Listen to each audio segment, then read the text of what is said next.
about this opinion piece. So I want to share it with those of you listening this morning, and thanks for being up with us. And the person started this way. When Donald Trump was elected in 2016, like millions of other Americans, I was horrified. He had campaigned on a platform of hate, pledging to ban Muslims from entering the United States, and build a literal wall to keep Latinos out of the country. He stoked anti-Semitism, mocked a disabled reporter, and all this is highlighted so that if you go to you punch on, you hit the highlight, you'll see the story. So I'm not making this up. And he had a history of misogyny. Then the person goes on to say, once Trump actually became president, he called white supremacists, quote, very fine people, locked children in cages, and systematically sought to dismantle the Affordable Care Act, disregarding the millions of Americans who would be left without access to health care if he was successful. Over the past 4 years, the individual wrote, I've lived in fear as Trumpism has taken over the country. In counties where Trump held campaign rallies, hate crimes increased. A shocking 226%, showing that this rhetoric has real consequences for marginalized groups. Nearly everyone in America who is not a natural-born white Christian heterosexual male is relatively in relatively good health, has been targeted by the policies of the Trump administration. This person goes on to say, as a Jew, an atheist, a woman, and the mother of a disabled child, I have watched as many communities have been threatened repeatedly. The day of the 2020 election was called with Joe Biden projected to be our next president. I danced in the streets as Black Lives Matter at Black Lives Matter Plaza. So this person obviously was here in Washington, D.C., along with thousands of others who finally felt like this long nightmare was coming to an end. But almost immediately, we began to hear calls to reach out to Trump supporters to mend fences. Pop star Katy Perry encouraged fans to follow her lead. Now here we go. And tell family members, I'm pausing for effect because we have family members that supported Trump, right? At least one I know of, who voted for Trump, that they are here for them. Okay? Then she talks about a political scientist who encouraged Biden voters, now here's the key, to reach out to Trump supporters to show empathy. To reach out to Trump supporters to show empathy. Now, former Senator Rick Santorum, who compared same-sex marriage to bestiality while holding office. I didn't know he did that. Wow. urged Biden supporters, point number 2, to give Trump and his voters space to work through their feelings. And then the writer said, these suggestions enraged me. These calls for unity come from a place of privilege, and they're coming from mostly straight, white, cisgender, C-I-S gender people who are financially secure. Joe? Yes. Cisgender just means anybody who is, not, who is their typical gender, male, female. Oh, I see. Okay. Not mixed. I got you. Means, right. Yeah. Not transgender, not exactly. I got you. All right. And then it says here, now these individuals, they may not have, now this is interesting, they may not have liked some of Trump's policies, but they were not actively harmed by them. They likely never feared for their safety or well-being in Trump's America. Gestures towards reconciliation are also premature. Wow. Given that Trump has yet to concede the election and still has about 2 months left in office to inflict even more damage. Now, here's the individual's suggestion. Do you agree or disagree with this? Before any attempt at unity can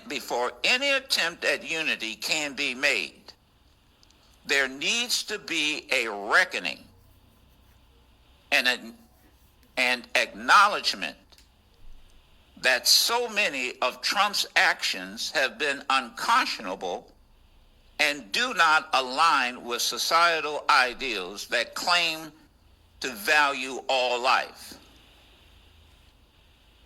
Building bridges with people who share Trump's views sends a clear message that you are willing to keep the peace at the expense of the dignity and well-being of those with less power and privilege.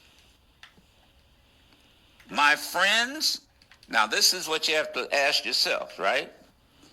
My friends and family members who supported Trump had 4 years to renounce his policies. Instead, they stood by him.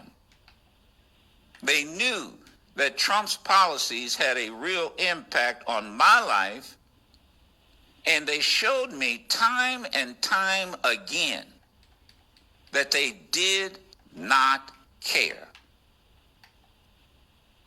These calls for understanding ignore the very real fact that Trump has had a tremendous impact on the lives of so many marginalized people. Jews like me were literally slaughtered in their place of worship in my home state of Pennsylvania, where a gunman opened fire on the congregation at the Tree of Life Synagogue in Pittsburgh. The president failed to implement common sense gun control policies while stoking anti-Semitism, claiming that, quote, Jews are only in it for themselves, end of quote. Trump repeatedly questioned whether Jews could be loyal to the United States by telling Jews that Israel is your country, in quotation marks, seemingly unwilling to distinguish American Jews from Israelis. In this climate, it was inevitable that violence would be unleashed against them and that some would lose their lives. I will not forgive and I will not forget. And then the person goes on, as an atheist. I have watched in horror as the Trump administration has tried to turn our country, which was founded on the belief that church and state should remain separate, into a theocracy. Trump's latest Supreme Court pick, Amy Barrett, is poised to impose her extreme religious views on the rest of us. She has gone so far as to state that Catholic judges are obliged to adhere to their church's teaching on moral matters. Religious views have allowed corporations such as Hobby Lobby to circumvent laws requiring insurance coverage for birth control and discriminate against the LGBTQ community. As the mother of two daughters, I have spent the Trump years fearing that none of us will have the right to control our own reproductive choices if Trump has his way. I have watched as Trump's atrocious handling of the pandemic has forced women out of the workforce in record numbers. He bragged about his celebrity status, allows him to sexually assault women with impunity, and then he lashes out at the 26 women who have accused him of sexual assault.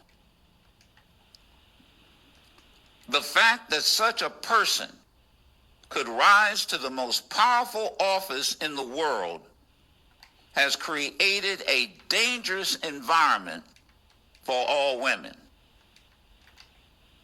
Time and time again, Trump has tried to dismantle the Affordable Care Act.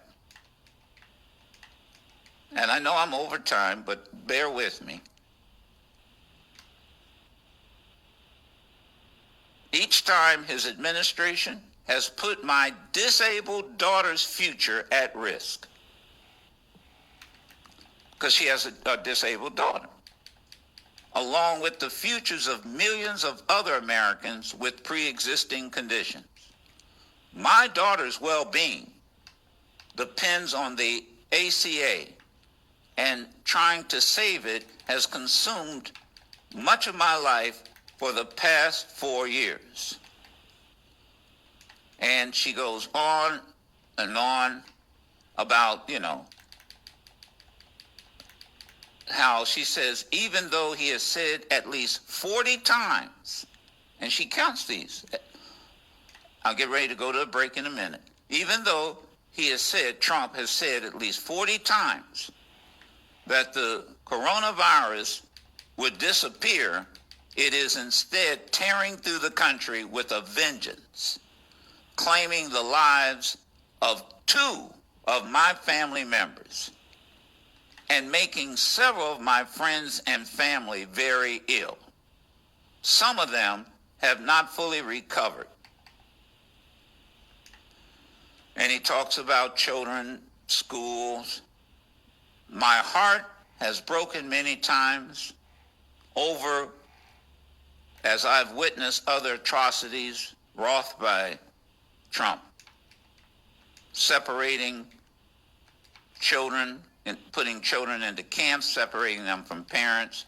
My black friends who had to endure their president making openly racist remarks and advocating violence against Black Lives Matter protesters. So let me go down to, so it goes, here, now get this. This is the bottom line.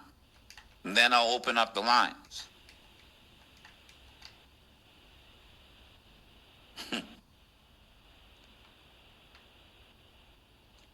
Through all of this, my communities have come together in solidarity with one another to fight against Trump's hateful acts.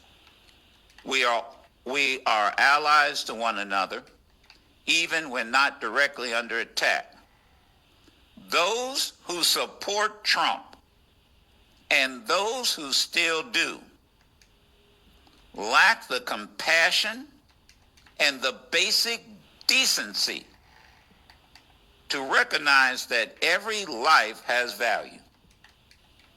I have no need,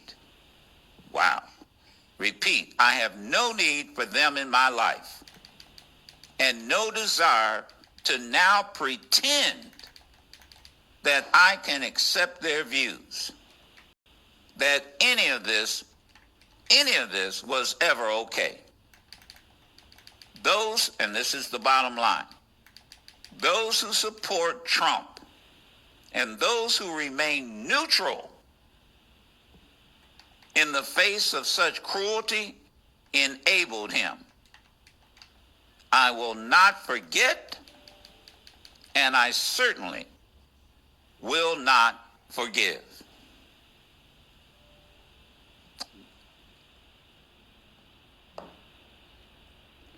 Should we forgive? Should we forgive in the sake of unity? 1-866-801-8255. I've never been this long overdue. It's 29 after. We'll make up the time. Let me get your response. 1-866-801-TALK. Wow. Family, friends, what's your opinion? I'm Madison. Lines are open. Folk are standing by to take your call. Right here on Sirius XM, Urban View, Channel 126. Come on, talk to me. It's my